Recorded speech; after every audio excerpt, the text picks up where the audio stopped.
ശബ്ദം ശ്രവിക്കുവാൻ കേട്ടതുപോലെ മനുഷ്യന്റെ അല്ല ദൈവത്തിന്റെ ശബ്ദം ശ്രദ്ധിക്കുവാൻ രാത്രി ഇങ്ങനെ കൂടി വരാനായിട്ട് ഒരു വിശേഷ സമ്മേളനമാണ്, വിശേഷ യോഗമായി കൂടി വരാനായിട്ട് ദൈവത്തിന് സ്തോത്രം. ഞാൻ കഴിഞ്ഞ പല ദിവസങ്ങളായി ഇന്നത്തെ യോഗത്തിന് വേണ്ടി പ്രാർത്ഥിച്ചുകൊണ്ടാണിരുന്നത്. നിങ്ങൾ പ്രാർത്ഥിച്ചത് എനിക്കറിയാം. എന്ത് ദൂതാണ് ഇന്ന് ഇവിടെ നൽകേണ്ടത്, എന്താണ് സംസാരിക്കേണ്ടത് എന്നിങ്ങനെ ഞാൻ ചിന്തിക്കുകയും പ്രാർത്ഥിക്കുകയും ചെയ്തുകൊണ്ടിരുന്നു.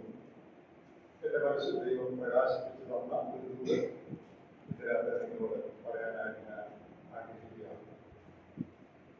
നമ്മുടെ ആത്മീയ ജീവിതത്തിലെ ഏറ്റവും വലിയ ഇന്നത്തെ ആവശ്യം എന്താണ് എന്നുള്ളതിനെ കുറിച്ചാണ് ഞാൻ സംസാരിക്കാനായിട്ട് ആഗ്രഹിക്കുന്നത്. അമേരിക്കയിലെ ഒരു നമ്മുടെ കോൺഫറൻസിന് എന്നോടൊരു സന്ദേശം കൊടുക്കാനായിട്ട് ആവശ്യപ്പെട്ടു. ഇഷ്ടമുള്ളൊരു വിഷയം സംസാരിക്കാം എന്ന് പറഞ്ഞു. അപ്പോൾ ഞാൻ ആലോചിച്ചിട്ട് ഒരു സന്ദേശം നൽകി, അതിനൊരു ടൈറ്റിൽ നൽകി, അവർ ഗ്രേറ്റസ്റ്റ് നീഡ് ടുഡേ, നമ്മുടെ ഇന്നത്തെ ഏറ്റവും വലിയ ആവശ്യം. അതായിരുന്നു ആ പ്രസംഗത്തിന്റെ തലവാചകം. ഇന്ന് രാത്രി ആ തലവാചകം തന്നെയാണ് ഇവിടെ ഞാൻ ഉപയോഗിക്കുന്നത്. നമ്മുടെ ഇന്നത്തെ ഏറ്റവും വലിയ ആവശ്യം, നമ്മുടെ ഇന്നത്തെ ഏറ്റവും വലിയ ആവശ്യം പണമല്ല. പണം നമുക്കുണ്ട്. നമ്മുടെ ഇന്നത്തെ ഏറ്റവും വലിയ ആവശ്യം ഹോളുകളല്ല, വീടുകളല്ല, കാറുകളല്ല, ജോലികളല്ല, മക്കളുടെ കല്യാണമല്ല, മക്കൾക്ക് വിദേശത്ത് പോകാനുള്ള അവസരമല്ല, പിള്ളേർക്ക് വിദ്യാഭ്യാസമല്ല. അതൊക്കെ ആവശ്യങ്ങളാണ്. പക്ഷെ ആ കാര്യത്തിലൊക്കെ നാം വളരെ മുൻപന്തിയിലാണ് ഇപ്പോൾ. വളരെ ഉയർന്ന സാമ്പത്തിക നില, സൗകര്യങ്ങൾ, മക്കളൊക്കെ വിദേശത്ത്, നല്ല പഠിപ്പ്, നല്ല ശമ്പളം എന്ന് വേണ്ട, ഇങ്ങനെയുള്ള കാര്യങ്ങളൊക്കെ നാം വളരെ മുൻപന്തിയിലാണ്. പക്ഷേ ആത്മീയമായി നമ്മുടെ ആരോഗ്യം വളരെ ക്ഷയിച്ചുകൊണ്ടിരിക്കുന്ന ഒരു കാഴ്ചയാണ് ക്രിസ്തീയ ലോകത്തെ, വിശ്വാസ ലോകത്തിൽ നാം കാണുന്നത്. അതില് നമ്മളെല്ലാവരും ഉൾപ്പെടും. വേറെ ആരുടെയും കാര്യമല്ല പറയുന്നത്, നമ്മുടെ തന്നെ കാര്യമാണ്. അപ്പോൾ ഇന്നത്തെ നമ്മുടെ ഏറ്റവും വലിയ ആവശ്യം ആത്മീയമായി നാം ശക്തി പ്രാപിക്കുക എന്നുള്ളതാണ്. Our greatest need today is spiritual strength. ആത്മീക ബലം, ആത്മീക ശക്തി. അതാണ് ഈ ദുഷ്ടലോകത്തിൽ ദൈവത്തെ പ്രസാദിപ്പിച്ച് ജീവിച്ചു പോകുവാൻ ഇന്ന് നമ്മുടെ ഏറ്റവും വലിയ ആവശ്യം എന്നാണ് ഞാൻ വിചാരിക്കുന്നത്. അത് ദൈവത്തിൽ നിന്ന് നിങ്ങളിത് കാണിക്കണമെന്നാണ് എന്റെ ആഗ്രഹം. ആ ബലം നമുക്കില്ലെങ്കിൽ എന്ത് സംഭവിക്കും? ആ ബലം ഉണ്ടെങ്കിൽ എന്ത് സംഭവിക്കും? അതിനെക്കുറിച്ചാണ് രാത്രിയോട് പറയാൻ ഞാൻ ആഗ്രഹിക്കുന്നത്. ആത്മീക ശക്തി നമ്മുടെ ഇന്നത്തെ ഏറ്റവും വലിയ ആവശ്യം. Spiritual strength, our greatest need today. നാം ആത്മീക വിഷയങ്ങളിൽ അറിയേണ്ട കാര്യങ്ങൾ ശരിയായി അറിഞ്ഞില്ലെങ്കിൽ ജീവിതത്തിൽ നാം പരാജയപ്പെടും. ഒരു ചെറിയ സംഭവം പറഞ്ഞുകൊണ്ട് ഞാൻ ആരംഭിക്കട്ടെ. ഒരു കപ്പൽ ഒരു തുറമുഖത്ത് അടുത്തു. അവിടെ ചരക്ക് ഇറക്കി കഴിഞ്ഞ് ആ കപ്പൽ പുറപ്പെടാനായിട്ട് സമയമായി. കപ്പൽ പുറപ്പെടാനായിട്ട് അതിന്റെ എഞ്ചിൻ സ്റ്റാർട്ട് ചെയ്യാൻ ശ്രമിച്ചപ്പോൾ അത് സ്റ്റാർട്ട് ആകുന്നില്ല. അതിന്റെ കപ്പലിലെ എഞ്ചിനീയർമാരും ടെക്നിക്കൽ ഡിവിഷനുള്ളവരൊക്കെ ശ്രമിച്ചു ഈ കപ്പൽ എങ്ങനെയെങ്കിലും ഒന്ന് അതിന്റെ എഞ്ചിൻ ഒന്ന് സ്റ്റാർട്ട് ചെയ്യില്ല. അത് സ്റ്റാർട്ട് ആകുന്നില്ല. എന്ത് ചെയ്തിട്ട് സ്റ്റാർട്ട് ആകുന്നില്ല. അപ്പൊ അവർ വളരെ വിഷമിച്ചു. സമയത്ത് തുറമുഖം വിട്ടുപോകേണ്ടതാണ്. അപ്പോൾ എന്ത് ചെയ്യും എന്നിങ്ങനെ അവർ ചിന്തിക്കുകയാണ്. അപ്പോൾ ഒരാൾ പറഞ്ഞു, ഈ തുറമുഖത്തിൽ, അതായത് ഈ പട്ടണത്തിൽ വളരെ മിടുക്കനായ ഒരു വർക്ക്ഷോപ്പുകാരനാണ്. എഞ്ചിന്റെ പണികൾ ഏത് എഞ്ചിന്റെയാണെങ്കിലും പണികൾക്ക് നല്ലതായിട്ട് അറിയാം. ഭയങ്കര മിടുക്കനാണ്, അസാധാരണ കഴിവാണ്. അയാളെ നമുക്ക് വിളിച്ചുകൊടുക്കാം, അയാളെ എഞ്ചിൻ ഒന്ന് കാണിക്കാം, അയാൾക്ക് മിക്കവാറും സ്റ്റാർട്ടാക്കാൻ ഒപ്പുകാരിക്കും എന്ന് പറഞ്ഞു. അപ്പോൾ വേറെ ഒരു നിവൃത്തിയില്ലാതെ കപ്പൽ കിടക്കുകയാണ്. അപ്പൊ അവർ പറഞ്ഞു, ആരെ വേണമെന്ന് വിളിച്ചു. അങ്ങനെ ഈ മനുഷ്യനെ വിളിച്ചോണ്ട് വന്നു. അദ്ദേഹം വന്ന് ഈ എഞ്ചിനൊക്കെ ഇങ്ങനെ നോക്കി, അവിടെ ഇവിടെയൊക്കെ ഒന്ന് പിടിച്ചും ഒക്കെ നോക്കിയിട്ട് ഒരു ചുറ്റിക കൊണ്ട് ഒരിടത്ത് 2 അടി അടിച്ചു. എന്നിട്ട് എഞ്ചിനീയറോട് പറഞ്ഞു കപ്പല് സ്റ്റാർട്ടാക്കി പോകാൻ. സ്റ്റാർട്ടാക്കി കപ്പൽ സ്റ്റാർട്ടായി. എല്ലാവർക്കും ഭയങ്കര അതിശയമായി. പഠിച്ച പണി 18 നോക്കിയിട്ടും കപ്പൽ സ്റ്റാർട്ടാകുന്നില്ലായിരുന്നു. ഈ ഒരു സാധാരണക്കാരനായ വർക്ക്ഷോപ്പുകാരൻ ഇവിടെ വന്ന് ചുറ്റി കൊണ്ട് 2 അടി അടിച്ചപ്പോൾ ഈ കപ്പൽ സ്റ്റാർട്ടായി. അദ്ദേഹത്തോട് പറഞ്ഞു, അതിന്റെ ബില്ല് എത്രയാണെന്ന് വെച്ചാൽ ഒന്ന് അയച്ചേക്കണം, കപ്പൽ കമ്പനിക്ക് അയക്കണമെന്ന്. അപ്പൊ ഇയാൾ പോയിട്ട് കമ്പനിക്ക് ബില്ല് അയച്ചു. കപ്പലിന്റെ എഞ്ചിൻ നന്നാക്കിയതിന് $1000 അതാണ് ബില്ല് അയച്ചത്. അപ്പൊ ഈ ബില്ല് കിട്ടിയപ്പോ ഈ കപ്പൽക്കാർക്ക് ഒരു പ്രയാസം. $1000 ചുറ്റിക്കൊണ്ട് 2 കൊണ്ടുകൂടിയത്. എന്റെ പൊന്നെ, ഇയാൾ ഒന്നും ചെയ്തില്ലെന്ന്, ഇയാൾ വന്ന് ചുറ്റിയേക്ക് 2 അടി അടിച്ചേ ഉള്ളൂ, അതിന് $1000. അത് ഇച്ചിരി കട്ടിയാണ്. അപ്പൊ അവര് ഈ ബില്ല് തിരിച്ചയച്ചിട്ട് പറഞ്ഞു, ഡീറ്റെയിൽ ആയിട്ടുള്ള ബില്ലായിരുന്നു. ചുമ്മാ $1000 കപ്പൽ നന്നാക്കിയെന്ന് പറഞ്ഞ പോരാ, ഏത് എത്ര രൂപ ആകെ അങ്ങനെ ഒരു ബില്ലയക്കണം. അപ്പൊ അയാള് തിരിച്ചൊരു ബില്ലയച്ചു.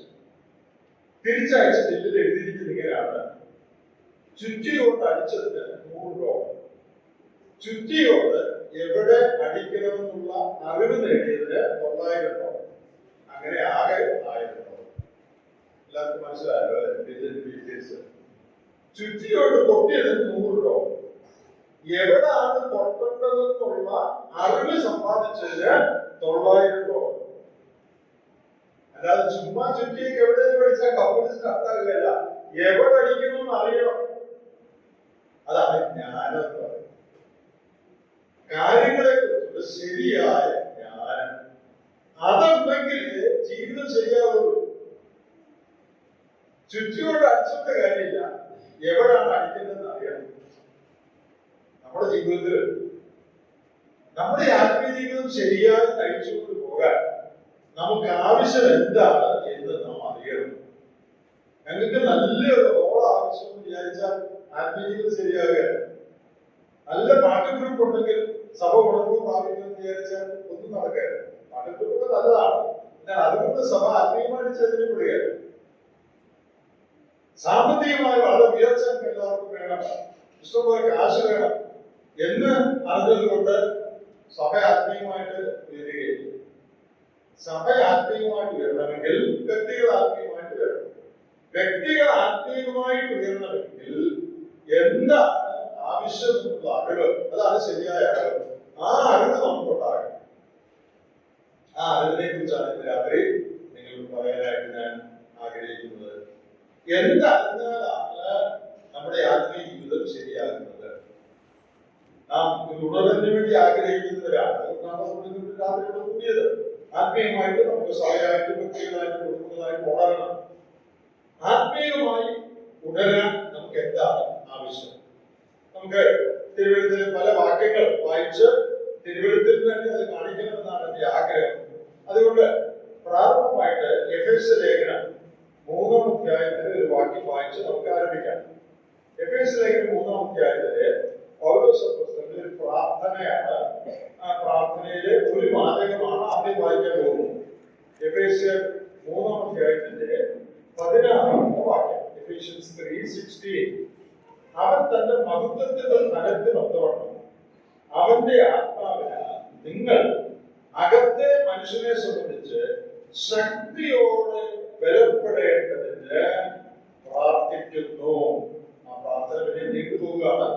ആ പ്രാർത്ഥനയുടെ മറ്റു ഭാഗങ്ങളിലേക്കൊന്നും പോകുന്നില്ല, നമ്മുടെ വിഷയത്തിൽ മാത്രം ഒതുങ്ങി നിൽക്കുകയാണ്.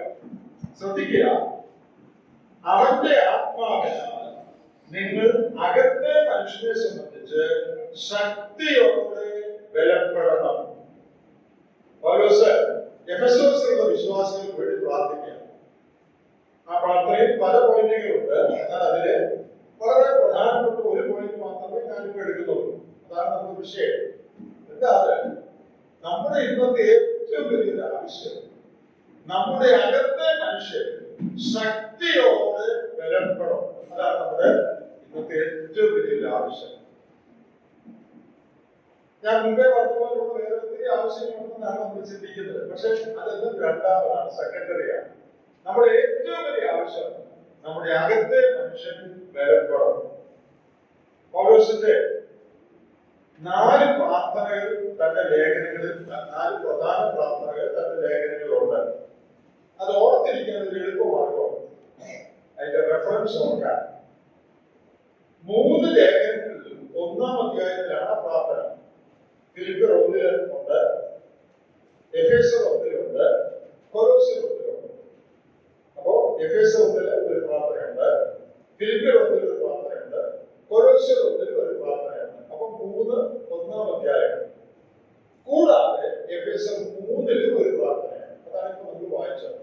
അപ്പോ Ephesians 1, Philippians 1, Colossians 1 plus Ephesians 3.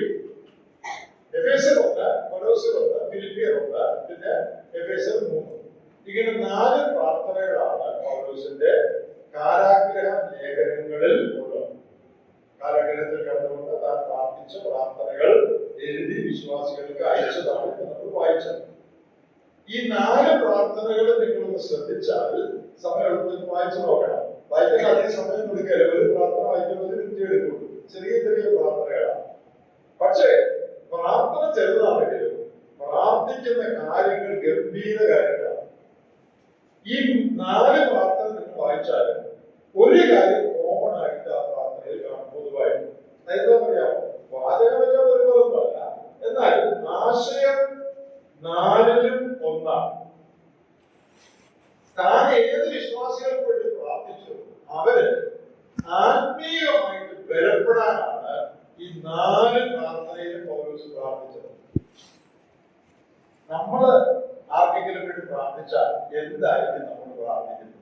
നമ്മുടെ സഭയ്ക്ക് വേണ്ടിയോ അല്ലെ നമ്മുടെ വീട്ടുകാർക്ക് വേണ്ടിയൊക്കെ നമ്മൾ പ്രാർത്ഥിക്കുന്നവരാണ്. രാവിലെ വൈകിട്ടൊക്കെ പ്രാർത്ഥിക്കും. എന്താണ് നമ്മൾ പ്രാർത്ഥിക്കുന്നത്? നമ്മൾ സാധാരണ പ്രാർത്ഥിക്കുന്നത് രോഗസൗഖ്യം, പിന്നെ യാത്രയിലുള്ള ക്ഷേമം, യോഗത്തിന് കറണ്ട് പോകരുത്, മഴ പെയ്യണം, ചൂടുള്ളായുണ്ട്, പിന്നെ പിള്ളേർക്ക് പരീക്ഷയിൽ പാസ്സാകണം, വിസ ലഭിക്കണം, കല്യാണം നടക്കണം. ഇങ്ങനെയുള്ള ഒത്തിരി കാര്യങ്ങളാണ് നമ്മുടെ പ്രാർത്ഥനയിലെ വിഷയം. മിക്കവാറും പ്രാർത്ഥനകൾ അതാണ്. 99% വിഷയങ്ങളും ഇതാണ്. ഇത് പ്രാർത്ഥിക്കുന്നതുകൊണ്ട് തെറ്റൊന്നുമില്ല. പക്ഷേ പൗലോസിന്റെ പ്രാർത്ഥന നിങ്ങൾ ശ്രദ്ധിച്ച്, നമ്മൾ പ്രാർത്ഥിക്കുന്ന ഒരൊറ്റ വിഷയം പൗലോസിന്റെ പ്രാർത്ഥനയിലില്ല. നിങ്ങൾ ശ്രദ്ധിച്ചിട്ടുണ്ടോ? നമ്മൾ പ്രാർത്ഥിക്കുന്ന ഒരു വിഷയവും പൗലോസിന്റെ പ്രാർത്ഥനയിലില്ല. രോഗസൗഖ്യമില്ല, ജോലിയില്ല, കാശ് വേണമെന്നില്ല, ദാരിദ്ര്യം മാറണമെന്നില്ല, പീഡ മാറണമെന്നില്ല, കഷ്ടപ്പാട് മാറണമെന്നില്ല, കല്യാണം നടക്കണമെന്നില്ല. ഇതൊന്നും ഈ ഒരു പ്രാർത്ഥനയിലില്ല. ഇനി എന്താ താൻ പ്രാർത്ഥിച്ചത്? താൻ പ്രാർത്ഥിച്ചത് മുഴുവൻ വിശ്വാസികൾ ആത്മീയമായി ബലപ്പെടണം.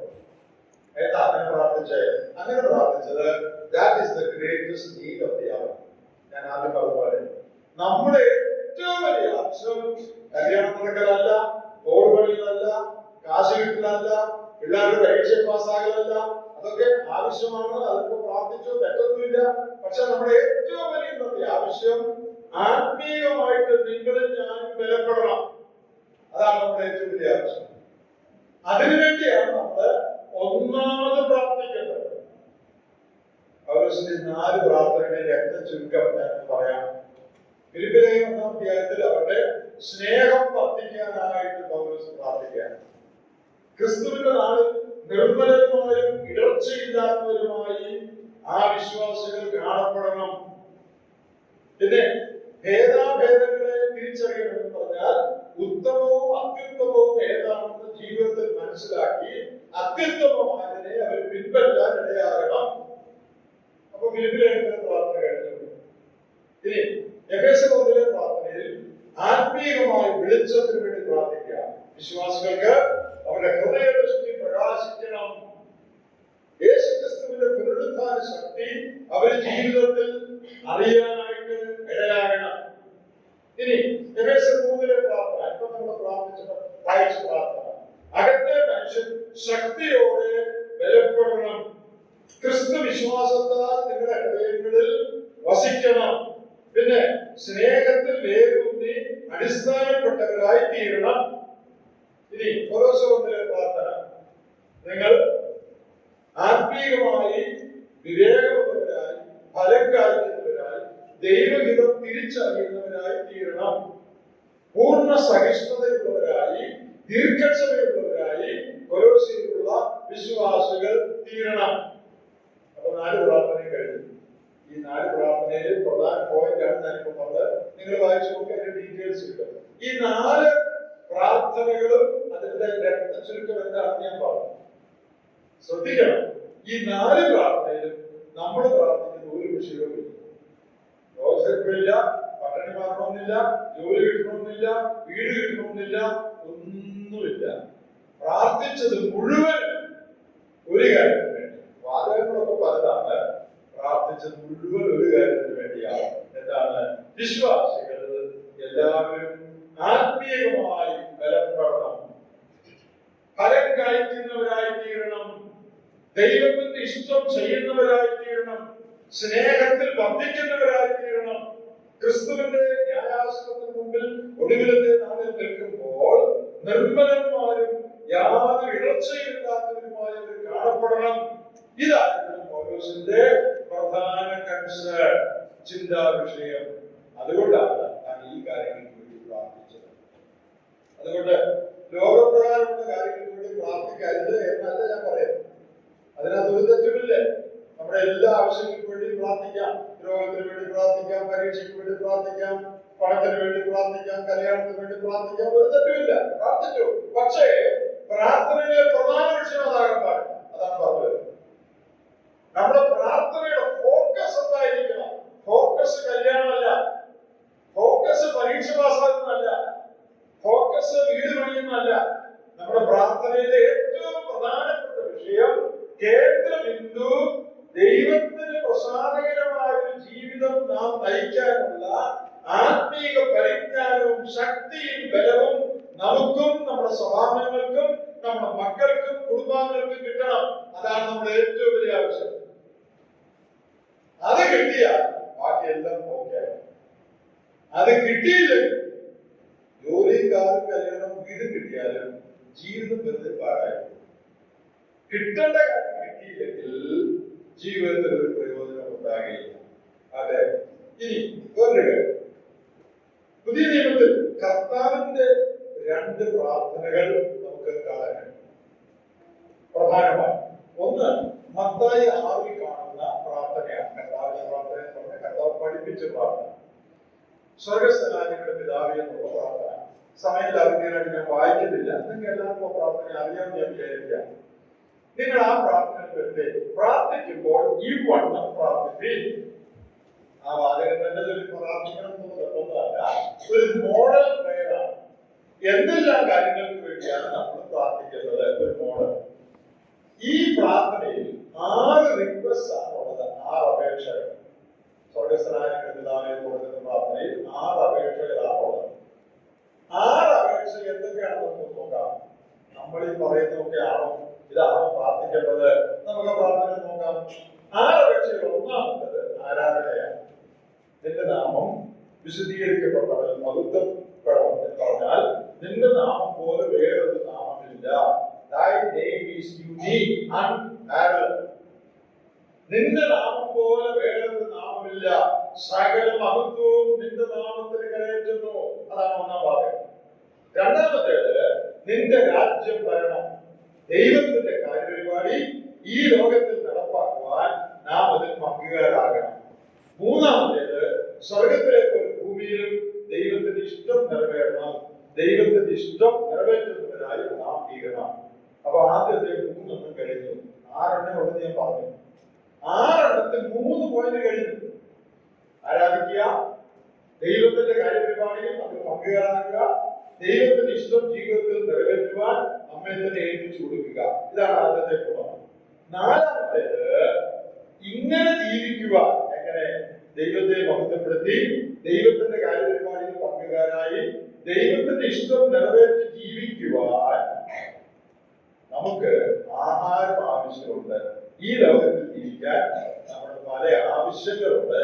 അത് നിറവേറ്റപ്പെടണം. അതാണ് ഞങ്ങൾക്ക് ആവശ്യമുള്ള ആഹാരത്തിന് തരണമേ. അതിൽ നമ്മുടെ ഭൗതികമായ എല്ലാ ആവശ്യങ്ങളും ഉൾപ്പെട്ടിരിക്കുന്നു. ആഹാരം പറയുന്നത് ഭക്ഷണത്തിന്റെ കാര്യം മാത്രമല്ല, ഈ ലോക ജീവിതത്തിൽ ഭൗതികമായി നമുക്ക് എന്തെല്ലാം വേണമോ അതെല്ലാം അതിനകത്ത് ഉൾപ്പെടുത്താം. ആ കാര്യങ്ങൾ കൂടി പ്രാർത്ഥിക്കാം, ഒരു തെറ്റുമില്ല. കർത്താവ് പറഞ്ഞിട്ടുണ്ട്. പക്ഷേ സ്ഥാനം നാലാമത്തെയാണ്, ഒന്നാം സ്ഥാനമല്ല, 4-ാം സ്ഥാനമാണ്. ഒന്നാം സ്ഥാനം എന്തിനാ?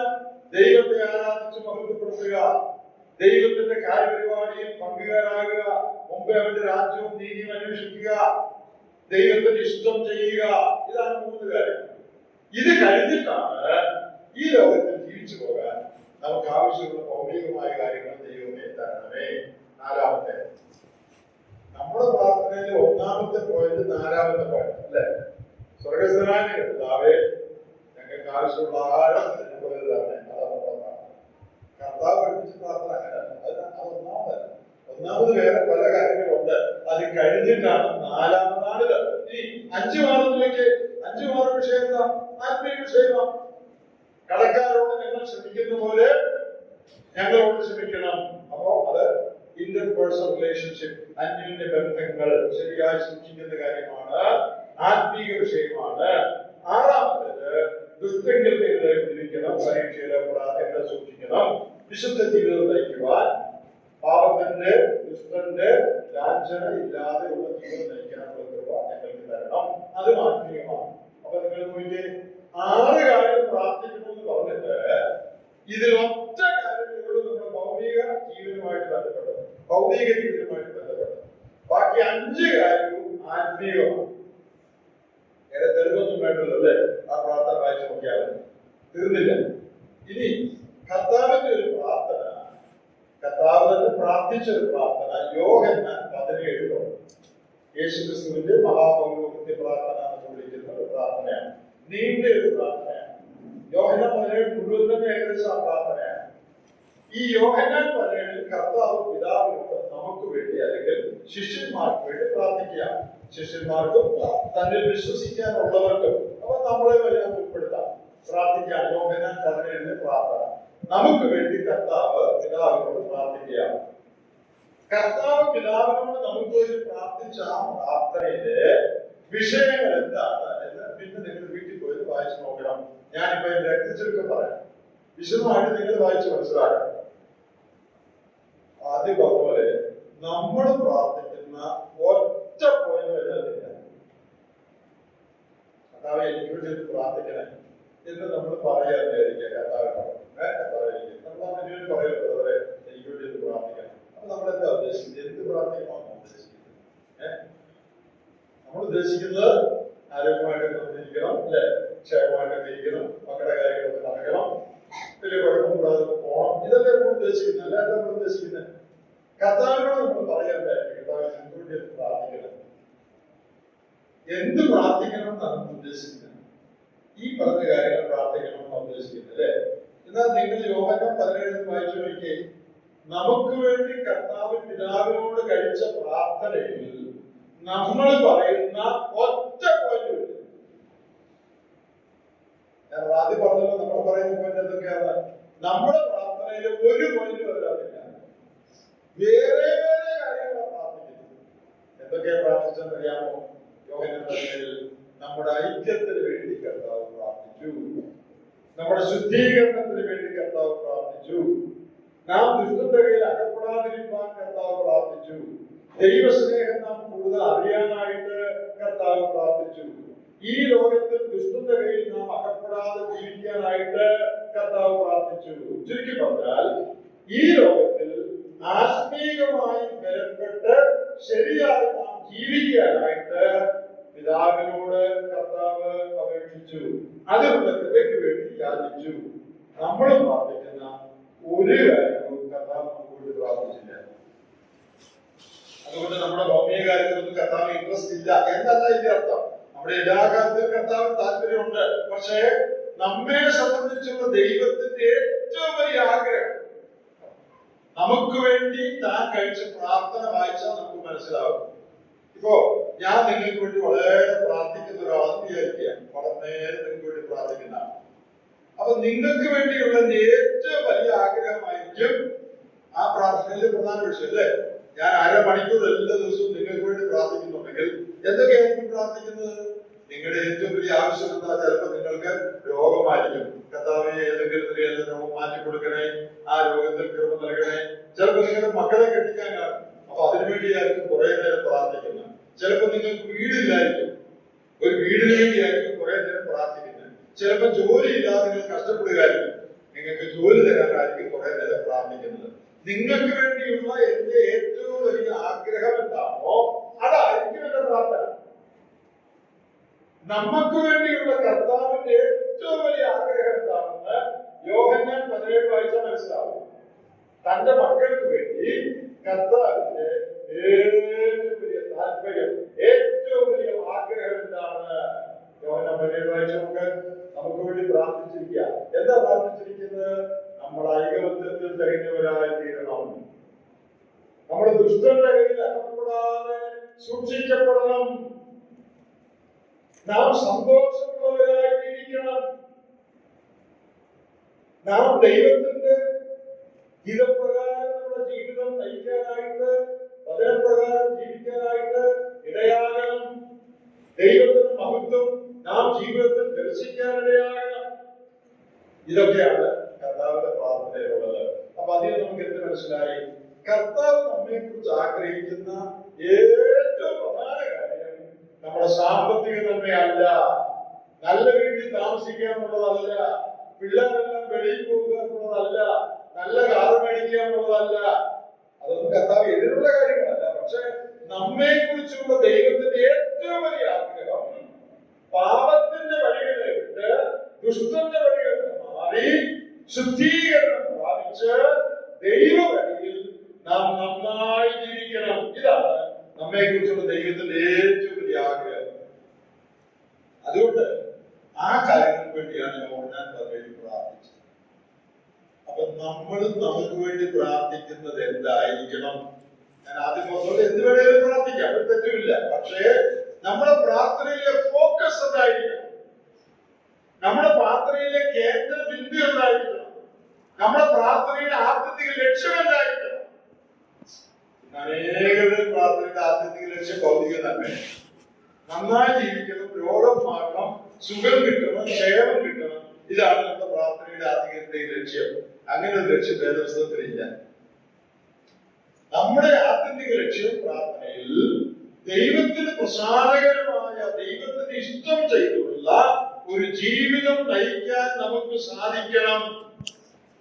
അതിനുവേണ്ടി ആയിരിക്കണം നാം ഏറ്റവും പ്രധാനമായി പ്രാർത്ഥിക്കുന്നത്. ഞാൻ ഇതിനകത്ത് ചോദിക്കട്ടെ, ഈ കാര്യങ്ങൾക്ക് വേണ്ടി പ്രാർത്ഥിക്കുന്ന എത്ര പേര്? കർത്താവേ, ദ്രവ്യാഗ്രഹത്തിൽ തന്നെ വിടുവിക്കണമേ. ഇപ്പൊ കാശ് കൂടുതൽ കിട്ടി തുടങ്ങിയിട്ടുള്ള മക്കളുടെ കയ്യിൽ നിന്ന്, എന്നാൽ ഒരു നിലയിലും എന്റെ ഹൃദയം അത് ചാഞ്ഞു പോകാതെ, അതിനോട് യാതൊരു സ്നേഹവും എന്റെ മനസ്സിൽ വരാതെ, ലോകമൈത്വം എന്നെ തീണ്ടാതെ, ലോകമൈത്വത്തിൽ തന്നെ പൂർണ്ണമായി കാക്കണമേ. അശുദ്ധി വർദ്ധിച്ചുകൊണ്ടിരിക്കുന്ന ലോകത്തിലാണ് ഞാൻ ജീവിക്കുന്നത്. യാതൊരു അശുദ്ധിയും എന്നെ സ്പർശിക്കാതെ, ദുഷ്ടൻ എന്നെ ഒരു നിലയിലും തൊടാനിടയാകാതെ, എന്റെ ശരീരത്തെയും എന്റെ മനസ്സിനെയും എന്റെ നിലവുകളെയും എന്റെ കണ്ണുകളെയും കർത്താവേ നീ സൂക്ഷിച്ചു കൊള്ളണമേ. മറ്റുള്ളവരോട് ക്ഷമിക്കാനും സഹിക്കാനുമുള്ള കൃപ എനിക്ക് ധാരാളമായിട്ട് തരണമേ. ഈ കാര്യങ്ങൾ പ്രാർത്ഥിക്കുന്ന എത്ര വിശ്വാസികളുണ്ട്? ആരുമില്ലെന്നൊന്നും ഞാൻ തിരിയൊന്നും പറയുന്നില്ല. പക്ഷേ പൊതുവിൽ പറഞ്ഞാൽ ഇതൊന്നും അല്ല നമ്മുടെ ചിന്താ വിഷയം, ഇതൊന്നും അല്ല നമ്മുടെ പ്രാർത്ഥനാ വിഷയം. നമ്മുടെ ചിന്താ വിഷയവും പ്രാർത്ഥനാ വിഷയവും ഈ ലോകത്തിൽ സുഖമായിട്ട് ക്ഷേമമായിട്ട് ജീവിക്കണം, അത്രയേ ഉള്ളൂ. പ്രിയപ്പെട്ടവരെ, നമ്മുടെ ആത്മീയ അർത്ഥത്തിനെയാണത് കാണിക്കുന്നത്. ആട്ടെ, നമ്മുടെ വിഷയത്തിലേക്ക് പറയുകയാണ്. പൗലോസ് എഫേസ്യലേഖനം 3-ാം അധ്യായത്തിൽ പ്രാർത്ഥിക്കുന്ന കാതലായ വിഷയം, നിങ്ങൾ അകത്തെ മനുഷ്യനെ സംബന്ധിച്ച് ശക്തിയോടെ ബലപ്പെടാനിടയാകണം. വിശ്വാസികൾ അകത്തെ മനുഷ്യനെ സംബന്ധിച്ച് ശക്തിയോടെ ബലപ്പെടണം എന്ന് പറഞ്ഞാൽ എന്താ ഈ അകത്തെ മനുഷ്യൻ? നമുക്കതൊന്ന് വായിച്ചു നോക്കാം. കൊരിന്ത്യർക്ക് എഴുതിയ 2-ാമത്തെ ലേഖനം 4-ാം അധ്യായത്തിന്റെ 16 വാക്യം വായിക്കാം. 2 Corinthians 4:16. അതുകൊണ്ട് ഞങ്ങൾ അപകടപ്പെടാതെ ഞങ്ങളുടെ പുറമേയുള്ള മനുഷ്യൻ ക്ഷയിച്ചു പോകുന്നുവെങ്കിലും ഞങ്ങളുടെ അകമേയുള്ളവൻ നാൾക്ക് നാൾ പുതുക്കം പ്രാപിക്കുന്നു. പൗലോസ് 2 തരം മനുഷ്യരെ കുറിച്ച് ഈ വാക്യത്തിൽ പറഞ്ഞു. പുറമേയുള്ള മനുഷ്യൻ, അകമേയുള്ള മനുഷ്യൻ. പുറമേയുള്ള മനുഷ്യൻ ക്ഷയിച്ചു പോകുകയാണ്, അകമേയുള്ളവൻ നാൾക്ക് നാൾ പുതുക്കം പ്രാപിക്കുന്നു. എന്താ പുറമേയുള്ള മനുഷ്യൻ? പുറമേയുള്ള മനുഷ്യൻ എന്ന് പറഞ്ഞാൽ നമ്മുടെ വ്യക്തിത്വത്തിലെ ഭൗതികമായ ഭാഗം, the material part of man, അത് ശരീരം. പുറമേയുള്ള മനുഷ്യൻ പറയുന്നത് നമ്മുടെ ശരീരമാണ്, the physical part of man, മനുഷ്യന്റെ ഭൗതികമായ വശം, അല്ലെങ്കിൽ ഈ ലോകവുമായിട്ട് ബന്ധപ്പെടുന്ന നമ്മുടെ വ്യക്തിത്വത്തിലെ ഭാഗം, അതാണ് പുറമേയുള്ള മനുഷ്യൻ, ഭൗതിക മനുഷ്യൻ. ഇനി അകമേയുള്ള മനുഷ്യൻ പറഞ്ഞാൽ എന്താ? അകമേയുള്ള മനുഷ്യൻ പറഞ്ഞാൽ ദൈവവുമായി ബന്ധപ്പെടുന്ന നമ്മുടെ ആളത്വത്തിലെ ഭാഗം, the spiritual part of man. അപ്പോൾ that which relates to the earth is the outer man. ഈ ലോകവുമായിട്ട് നമ്മെ ബന്ധിപ്പിക്കുന്ന ഘടകം, അതാണ് പുറമേയുള്ള മനുഷ്യൻ. That which relates to God or to spiritual things, ആത്മീയ കാര്യങ്ങളുമായി ദൈവവുമായി നമ്മെ ബന്ധപ്പെടുത്തുന്ന ഭാഗം, അതാണ് അകമേയുള്ള മനുഷ്യൻ. അപ്പൊ എല്ലാവരും മനസ്സിലായോ? പുറമേയുള്ള മനുഷ്യൻ ക്ഷയിച്ചു പോകും. നമ്മൾ എന്തെല്ലാം ചെയ്താലും ക്ഷയിക്കും. ഇത് ക്ഷയിക്കാതിരിക്കാൻ എന്തെല്ലാം വിദ്യകളാണ് നമ്മൾ ചെയ്തുകൊണ്ടിരിക്കുന്നത്, അല്ലേ? എന്തെല്ലാം വിദ്യ ചെയ്താലും പുറമേയുള്ള മനുഷ്യൻ ക്ഷയിക്കും. അകമേയുള്ള മനുഷ്യനെ നാൾക്ക് നാൾ പുതുക്കം പ്രാപിക്കാൻ കഴിയുന്നവരാണ്. പുറമേയുള്ള മനുഷ്യനെ പുതുക്കം പറ്റുക കുറച്ചൊക്കെ മിനുക്കാവുന്നേ ഉള്ളൂ. എത്ര മിനുക്കിയാലും കുറച്ച് കഴിയുമ്പോ തലമുടി വെളുത്ത് തന്നെ വരും. കുറച്ചാള് കത്തിച്ചു നടക്കാം, കുറച്ച് വെളുത്ത് വരും. വെളുക്കുമ്പോൾ മുഴുവൻ വെളുക്കുന്നേ കാണുന്ന വിദ്യാർത്ഥി 100 വയസ്സായി. അപ്പോ പുറമേയുള്ള മനുഷ്യനെ പുതുക്കം പറ്റുക തൽക്കാലമൊക്കെ മിനുക്കാവുന്നേ. എന്നാൽ അകമേയുള്ള മനുഷ്യന്റെ ഗുണമെന്നറിയാമോ? എത്ര പ്രായമായാലും ഈ അകമേലുള്ള മനുഷ്യൻ ബലപ്പെടാൻ പറ്റും. കൂടുതൽ കൂടുതൽ കൂടുതൽ കൂടുതൽ ബലപ്പെടാൻ പറ്റും അകമേലുള്ള മനുഷ്യൻ. നമ്മുടെ ആത്മീക മനുഷ്യൻ, ആത്മീക അന്തസത്ത, അത് ബലപ്പെടാനായിട്ട് സാധിക്കും.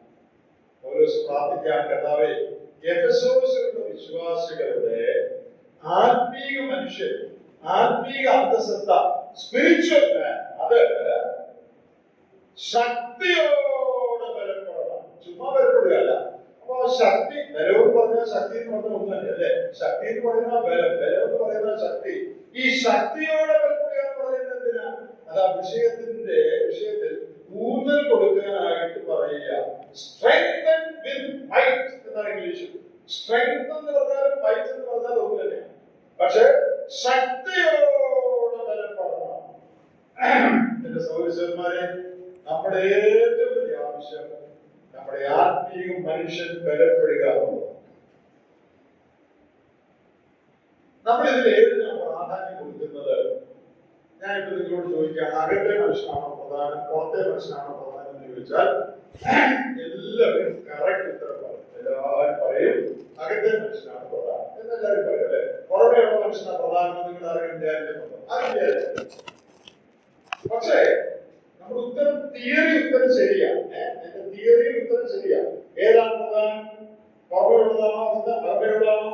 അകമേയുള്ളതാണ്. സംബന്ധിച്ചു പ്രാക്ടിക്കൽ ഉത്തരം, അതായത് പ്രായോഗിക ജീവിതത്തിലുള്ള ഉത്തരം, നാം ഏതിനാണോ കൂടുതൽ സമയവും പണവും ശ്രദ്ധയും ചെലവഴിക്കുന്നത് അതാണ് നമുക്ക് പ്രധാനം. ഏത് കാര്യമാണ് നമുക്ക് ജീവിതത്തിൽ പ്രധാനമെന്ന് അറിയാൻ ഈ ഒരു ടെസ്റ്റ് ചെയ്താൽ ഏത് കാര്യത്തിനാണോ ഞാൻ കൂടുതൽ ശ്രദ്ധ കൊടുക്കുന്നത്, ഏത് കാര്യത്തിനാണോ കൂടുതൽ ഞാൻ പണം ചെലവഴിക്കുന്നത്, ഏത് കാര്യത്തിനാണോ ഞാൻ കൂടുതൽ എന്റെ സമയം ചെലവഴിക്കുന്നത്, ഈ 3 ക്രൈറ്റീരിയ വെച്ച് ഏതാണ് ജീവിതത്തിൽ പ്രധാനമെന്ന് എല്ലാവർക്കും തീരുമാനിക്കാം. അതെ, ഈ ടെസ്റ്റ് നമുക്ക് നമ്മുടെ വിഷയത്തോട് അപ്ലൈ ചെയ്ത് നോക്കാം. നമ്മുടെ പുറമേയുള്ള മനുഷ്യനാണോ അകമേയുള്ള മനുഷ്യനാണോ കൂടുതൽ പണവും സമയവും ശ്രദ്ധയും നാം കൊടുക്കുന്നത്? പുറമേയുള്ള മനുഷ്യന്റെ കാര്യം എടുക്കാം. എത്ര ശ്രദ്ധയാ പുറമേയുള്ള മനുഷ്യനല്ലേ? പുറമേയുള്ള മനുഷ്യനെ ഞാൻ വളരെ ശ്രദ്ധിക്കും. എന്നാലും ചിലർക്ക് മണിക്കൂറുകളാണ് നിൽക്കുന്നില്ല. പുറമേയുള്ള മനുഷ്യൻ എങ്ങനെ ഉണ്ടെന്ന് നോക്കാൻ, വില കുറവുണ്ടെങ്കിൽ അത് നികത്താൻ അനേക നേരം നിന്നിട്ടൊന്നും പുറത്തിറങ്ങുന്നില്ല. അപ്പൊ പുറമേയുള്ള മനുഷ്യന് വളരെ സമയം നമ്മൾ കൊടുക്കും. ഭക്ഷണം കഴിക്കാൻ രാവിലെ, ഉച്ചയ്ക്ക്, വൈകിട്ട്, രാത്രി, അല്ലെങ്കിൽ 4 മണിക്ക്, പിന്നീട് എത്ര സമയമാണ് പുറമേയുള്ള മനുഷ്യൻ വിലപ്പെട്ടിരിക്കാൻ കൊടുക്കുന്നില്ലേ? എനിക്കാനും വിലപ്പെടുത്താനും എത്ര സമയമാണ്? ഈ പണം എത്ര പണമായി പുറമേയുള്ള മനുഷ്യന് വേണ്ടി ചെലവഴിക്കുന്നുണ്ടല്ലേ? നമ്മുടെ വസ്ത്രത്തിന് വേണ്ടി, ശരീരത്തിന്റെ ആരോഗ്യത്തിന് വേണ്ടി, ഡോക്ടറെ അടുത്ത് പോകാൻ, വൈദ്യന്റെ അടുത്ത് പോകാൻ, മരുന്ന് മേടിക്കാൻ, ലേഖ്യം മേടിക്കാൻ, ട്രീറ്റ്മെന്റിന് പോകാൻ, എക്സസൈസ് ചെയ്യാൻ എത്ര പണമാണ് ചെലവഴിക്കുന്നത്? ഇനി ശ്രദ്ധ ഏത് കാര്യത്തിലാണ് ശ്രദ്ധ? ശരീരത്തിന് ഒരു ചെറിയ പ്രയാസം ഉണ്ടായാൽ മതി, വളരെ ഡോക്ടറെ പോയി കാണും, ഡോക്ടറോട് ചോദിക്കണം, അല്ലെങ്കിൽ ഗൂഗിളിൽ അടിച്ചു നോക്കണം ഇത് എന്താ.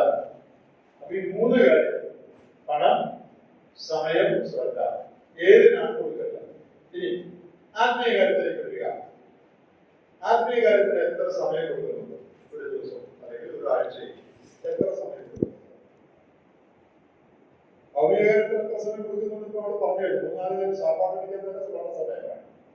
ആത്മീയ കാര്യത്തിനോ? എന്റെ അകത്തെ മനുഷ്യൻ വളരാൻ എത്ര സമയം ഞാൻ ഓരോ ദിവസവും എടുക്കുന്നുണ്ട്? ആരാധിക്കാൻ, പ്രാർത്ഥിക്കാൻ, പാട്ടുപാടാൻ, ദൈവങ്ങളുമായിട്ട് കൂട്ടായ്മയിൽ സമയം ചെലവഴിക്കാൻ, വചനം ധ്യാനിക്കാൻ, ആത്മീയ കാര്യങ്ങളെ കുറിച്ച് ചിന്തിക്കാൻ, അതിനെക്കുറിച്ച് ദൈവത്തോട് സംസാരിക്കാൻ എത്ര സമയം എടുക്കും? ഇത് അവരവർക്ക് അറിയാവുള്ളൂ, ഞാൻ ആരെയും ചിന്തിക്കല്ല, അവരവർ ചിന്തിക്കാൻ പറയാം. ഇനി എത്ര പണം നമ്മുടെ ആത്മീയ ലക്ഷ്യത്തിന് നമ്മൾ ചെലവഴിക്കുന്നുണ്ട്? എന്റെ ആത്മീയ ജീവിതം നന്നാകാൻ എത്ര പണം ചെലവഴിക്കുന്നുണ്ട്? ആത്മീയമായ എന്തെങ്കിലും പുസ്തകങ്ങൾ മേടിക്കാൻ, ആത്മീയമായ പ്രയോജനമുള്ള എന്തെങ്കിലും പഠിക്കാനോ വായിക്കാനോ ഉള്ള ഗ്രന്ഥങ്ങൾ, പഠന സഹായികൾ മേടിക്കാൻ എത്ര പണം നമ്മൾ ചെലവഴിക്കുന്നുണ്ട്? ആത്മീയ കാര്യങ്ങൾക്ക് എത്ര പണം ചെലവഴിക്കുന്നുണ്ട്? സമയം, പണം, ശ്രദ്ധ, എന്തുമാത്രം ശ്രദ്ധ നമ്മൾ ആത്മീയ കാര്യങ്ങൾ കൊടുക്കുന്നുണ്ട്? അപ്പൊ എല്ലാവരും അവരവരോട് തന്നെ ചോദിച്ചാൽ മതി, ഇതിൽ ഏതാണ് നമുക്ക് പ്രധാനമെന്ന് എല്ലാവർക്കും.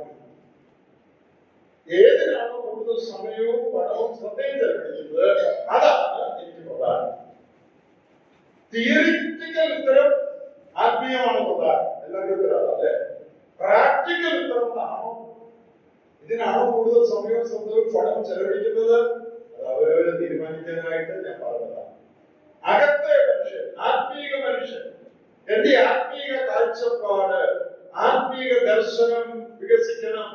എനിക്ക് കൂടുതൽ ആത്മീക പ്രകാശം വേണം, ആത്മീക സത്യങ്ങൾ കൂടുതൽ മനസ്സിലാക്കണം, പാപത്തിന്റെ മേൽ എനിക്ക് കൂടുതൽ ജയം ലഭിക്കത്തക്കവണ്ണം എന്റെ അകത്തെ മനുഷ്യൻ ശക്തിയുള്ളവനാകണം.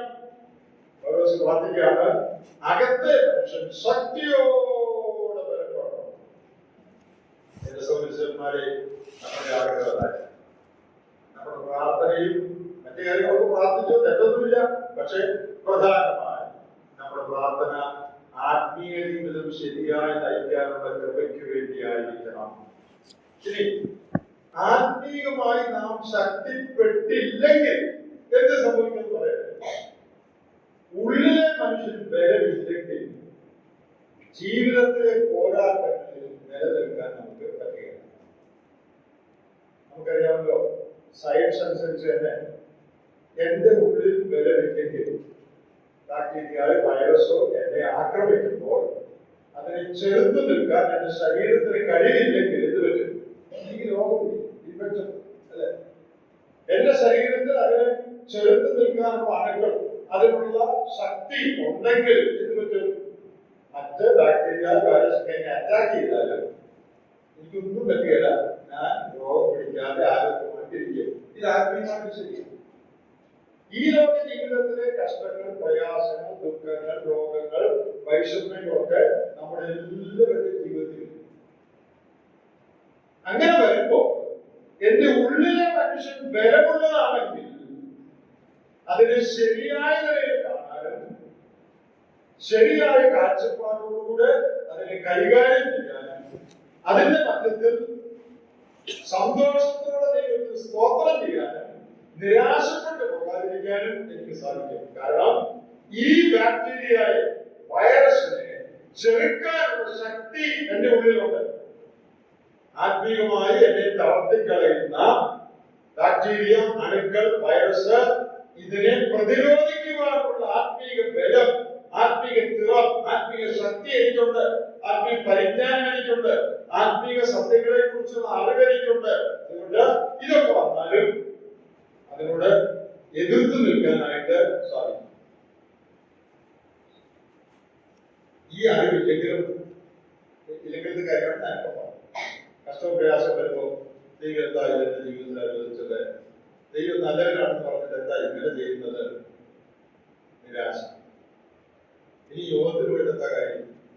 എല്ലാ ദിവസവും പാട്ടും പ്രാർത്ഥനയൊക്കെയായിട്ട് നടന്നു. ഇപ്പോഴാണ് സുഖം പിടിച്ചിരിക്കുക. പിന്നെ ഇതിന് പാട്ടും പ്രാർത്ഥനയൊക്കെ പോയെ ഇത്ര ദിവസം വെറുതെ സ്തോത്രവും എല്ലാം പറഞ്ഞിട്ട് നടന്നു. ഇപ്പൊ ആണ് ആകുള്ള ജീവിതത്തിൽ ബുദ്ധിമുട്ടാണ്.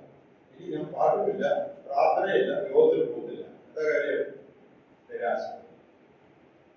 എന്നാൽ ആത്മീയ ബലം ഉണ്ടെങ്കിലും, എന്റെ ഉള്ളിൽ നല്ല ബലം ഉണ്ടെന്ന് വിചാരിക്കാം, ഉണ്ടെങ്കിൽ ഏത് പരിസ്ഥിതിയും നേരിടാനായിട്ട് എനിക്ക് സാധിക്കും.